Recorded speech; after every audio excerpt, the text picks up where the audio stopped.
पण मला एक सांग, फसवलं म्हणजे नक्की काय झालं? मुद्दामून मी विचारते, का तर बऱ्याच लोकांना भयंकर हल्ली फिल्म प्रोड्यूस करणं आणि ह्याचं खरंच यंग जनरेशनला भयंकर क्रेज आहे. आणि मग कुणीतरी सांगतो की मी पैसे देतो, तू सुरू कर. तर कसे फसवले जातो आपण? हो, लोक इथे म्हणजे मला वाटतं 80% लोक फसवायलाच बसलेले आहेत. काय होतं माहिती आहे, एक असतं की हाऊस किंवा आपण एक मराठी स्लँग, पाडन माय लँग्वेज, पण खास म्हणतो, हाऊस म्हणतो. सो हे एक असतं की ग्लॅमर दिसतं, पण त्यांना त्यातलं काही टेक्निकल माहिती नसतं आणि मग डिरेक्टर्स किंवा ॲक्टर्स जे आहेत ते फसवायलाच म्हणजे बरंच त्यांचं काम होतं आहे ना.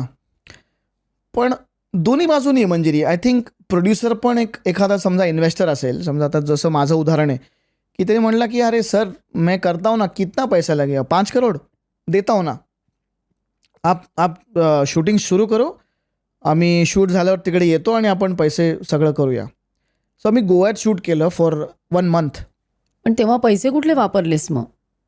त्यांचेच म्हणजे आम्ही काय केलं मग, आम्ही पैसे आम्ही क्रेडिटवर लोकांसाठी टेक्निशियनना सांगायचो की शूट झालं की आम्ही देऊ, आणि ॲडव्हान्ससाठी त्यांनी काही दिले होते पैसे. सो शूटिंग झाल्यानंतर सगळ्यांची बिलं आली ना, आणि त्यांनी मला चेक्स दिले. माझ्याकडे अजूनही ते बाउन्स्ड चेक्स फ्रेम्ड आहेत. I have frame that to remind me that you know पुन्हा असं फसू नकोस. सो ते माझ्याकडे मी फ्रेम केलेला. सो त्यांनी फसवलं. वाशीमधला एक तो आहे, अमराठी आहे, पण ठीक आहे, त्यांनी फसवलं मला. आता तो मला मेसेज वगैरे करत असतो की पुष्कर भाई करते हैं. म्हणलं भाई छोड दो ना, गॉड ब्लेस यू. सो फसलो. 5 कोटीचं कर्ज आलं आणि I was out of the industry 5 years. Because काय करणार मी, मला रोज लोकांचे फोन यायचे, कर्जदारांचे, की पैसे दे, थ्रेट्स यायचे, तुला हे करू, तुला ते करू.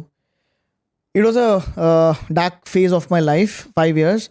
बट देन आय सेड नाही, असं नाही करू शकत, because my father is watching from up. वरनं बाबा माझे बघत असतील आणि म्हणतील काय चाललं आहे पुष्करचं. अच्छा, त्यांनी गिवअप केलं का? गिवअप नाही करायचं. मी म्हटलं ठीक आहे. मग मी I did some things and कर्ज मी 5 वर्ष का 6 वर्ष लागले मला कर्ज फेडायला. कसं फेडलंस ते? केले काही जुगाड केले, काही म्हणजे काही मेहनत गोष्टी शेवटी केल्या, ना, आपण मेहनत केली, जुगाड केले, शो प्रोड्यूस केले, जिकडनं पैसे आले, कुठनं काय काय करून दिले पैसे. 5-6 वर्ष कर्ज फेडायला गेले. म्हणजे तुझे पैसे कुणीतरी बुडवले, पण हो. तू नाही लोकांचे नाही बुडवले. नाही, कधीच नाही. म्हणजे मला आईवडिलांनी हे कधीच नाही शिकवलं. प्रामाणिक जर तुम्ही असाल ना, तर तुम्हाला देव मदत करतो. आज मी इथे बसलोय ना, हे फक्त आणि फक्त माझ्या प्रामाणिकतेमुळे बसलोय, आणि माझं इंटेंट नेहमी प्युअर असतो. सो कर्ज फेडलं आणि म्हणलं आता काय करायचं, आता me out of the industry आहे.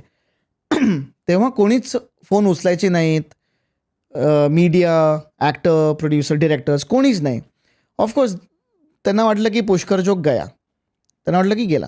पण माझ्याकडे 2 ऑप्शन होते. एक तर यू फाईट इन मुंबई और you go back home. I chose the first option. I said की काही ना काहीतरी करू पुष्कर, तुझ्याकडे टॅलेंट आहे ना, क्रिएटिव्हिटी आहे ना, कुछ तो करते. मी केलं ते, आणि I would definitely thank Rajiv Khandekar sir, जे ABP माझाचे एडिटर आहेत, मेन चीफ आहेत. मी त्यांच्याकडे एक शो घेऊन गेलो आणि म्हणलं सर हा एक शो आहे, मला इंडस्ट्रीमध्ये परत यायचं आहे, तुम्ही ह्या टेलिकास्ट कराल का? आणि त्यांनी न काही संकोच करता किंवा न काही बघता ते म्हणले ओके मी करीन, पण मी पैसे नाही देणार तुला. म्हटलं पैसे नको आहेत मला पुन्हा इंडस्ट्रीमध्ये यायचं आहे परत. आणि तो शो त्यांनी घेतला आणि I was back in the industry. At least लोकांना दिसलं की हा पुष्कर जोग वापस आया. कुठला शो? माझा अराउंड द वर्ल्ड नावाचा एक ट्रॅव्हल शो मी केला. I did 76 episodes of that, 6 seasons. या, so I travelled around the world. It was amazing. It was memorable thing. म्हणजे प्रत्येक देशात जाऊन मी तिकडच्या एका सक्सेसफुल मराठी माणसाचा इंटरव्ह्यू करायचो. It was a nice concept. तेव्हापासून तू पॉडकास्ट करतोयस. येस. सो आता ट्रॅव्हल ब्लॉगर्स किंवा ट्रॅव्हल रील्स जे बनतात, so I was doing this from a long time. Ahead of times. Yeah. But that Rajiv sir accepted that, आणि he was kind enough to accept it, and I thank हिम.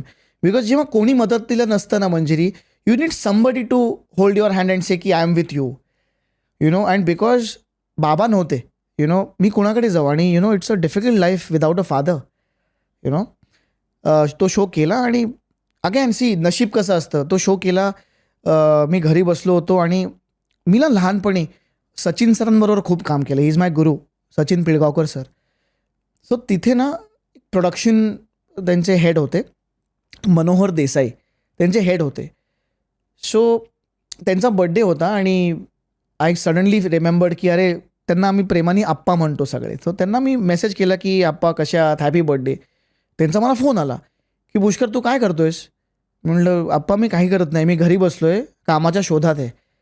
ते म्हणले अगदी खरं खरं सांगून टाकलंस. हो मी कधीच अगं मला ते माझी सवय नाही आहे. कारण हल्ली ना मी बघते ना असं म्हणत नाही no I am waiting for right script. असं काही नसतं.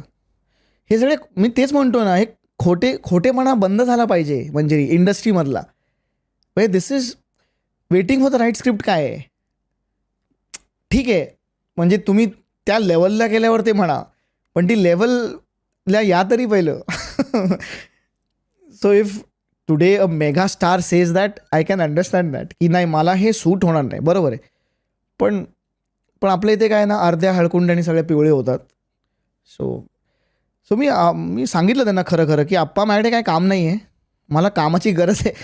तर ते म्हणले की एक शो आहे करशील का. म्हटलं हो कुठला शो आहे त्यांनी मला सांगितलं नाही. पण डायरेक्ट मला प्रोडक्शनकडनं फोन आला. मला एक खुफिया मीटिंगसाठी बोलवलं बिकॉज इट वॉज अ खुफिया शो. खुफिया म्हणजे of course it was the most popular show in television. It was big boss Marathi. Oh, So they offered me Big Boss Marathi. First season. First season, yes, first season, अरे वा. and the most successful season I guess. Yeah. So yeah, आणि मी किती बावळट बघ की मी मीटिंगला गेलो. हो आवडला मला शब्द. मी खूप बावळट होतो. म्हणजे त्यांनी ऑफर केलं बिग बॉस मराठी सारखा मोठा शो आणि मी त्यांना नाही म्हणालो. खूप वर्षांनी मला हा शब्द ऐकायला आला. खास मराठी बावळट. हा थोडा पुणेरी शब्द आहे पण मी आहे पुण्याचा म्हणून थोडं नाही पार्ल्याला पण चालेल. पुणेरी पण जात नाही माझं. सो मी त्यांना म्हणालो की नाही हो मला नाही जमणार. त्याने कारण विचारलं तर मी एवढा बावळट आणि मूर्ख मी सांगितलं की नाही बिकॉज माझी मुलगी 3 महिन्याची आहे. So my wife had just delivered a baby and she was just 3 months old my daughter. So they said नाही तुम्ही पुन्हा एकदा विचार करा तुम्ही चूक करताय. मी म्हणलो मला खरंच नाही जमणार बिकॉज माझी आई आमची फॅमिली सगळी पुण्यात राहते. सो इथे to take care of them will be a different and a difficult thing because phone नसतो आत, काहीच संपर्क नाही आहे तुमचा कोणाशी. हो ते मी विचारणार आधी हे तुझं सांग काय बावळटपणा झाला तो. So I said no to them. And then after that, after 3 days, I get 2 calls on my mobile. First was Mahesh Manjrekar sir. अरे तू वेडा आहे का तू हे आता ऑफकोर्स मी ते म्युटेड हे नाही सांगत तुला. द वर्ड्स बीप बीप बीप. तू बीप बीप आहेस का, तू बीप बीप आहेस का, काय करतोयस तू. म्हणलं काय झालं सर. नाही बिग बॉस मराठीसारखा शो पहिल्यांदा मराठीत येतोय तू का नाही करते. तू नाही म्हणला त्यांना. म्हणलो सर माझी मुलगी 3 महिन्याची आणि अरे तू तो छोड यार हम लोग देखेंगे हम लोग बाहेर आहे. आणि I thank Mahesh sir for that. म्हणजे त्यांनी जर मला तो फोन केला नसता so I don't think I would have done that show. Then एंडेमॉलचे तेव्हा हेड होते the man who created Bigg Boss Hindi also. He is a Maharashtrian. Lot of people don't know this. Anand Chavan. So he was heading Endemol production. He did 16 seasons of Big Boss and then 4 seasons of Marathi and Telugu, Tamil, whatever. So त्यांनीसुद्धा मला phone केला आणि मला आश्वासन दिलं की तू बिंदास हा show कर, तुझ्या फॅमिलीला आम्ही लुक आफ्टर करू. Then I change my mind and I did the show. आणि यु नो काही शो असे असतात ना की ते तुमचं करिअर चेंज करतात. आणि आज मी बिग बॉस मराठी नसतं केलं तर मी कदाचित ह्या पोझिशनला नसतो. ऑनेस्टली मी कलर्स मराठी एंडेमॉल सगळ्यांचा मी ऋणी आहे ऑनेस्टली. मला आणि हे मी प्रत्येक वेळेस बोलतो बिकॉज आज काय झालं ना लाईफ खूप हलकी झाली आहे. You don't acknowledge, you don't grateful नसता तुम्ही आज बिकॉज ऑफ सोशल मीडियावर whatever. You are not grateful. उपकार विसरतो आपण. मी उपकार नाही विसरत आणि मी हे उपकार आहेत असंच म्हणेन. कलर्स मराठी, एंडेमॉल, महेश सर, आनंद चव्हाण सर, प्रथमेश देसाई, केतन मानगावकर ह्या सगळ्यांचा मी ऋणी आहे. आणि अत्यंत आभारी आहे. तो शो नसता तर आज पुष्कर जोग इथे नसता. ही क्लिप शेवटपर्यंत बघितल्याबद्दल खूप खूप धन्यवाद. संपूर्ण एपिसोड बघण्यासाठी खाली दिलेल्या लिंकवर क्लिक करा आणि सर्व काही चॅनलला सबस्क्राईब करायला विसरू नका.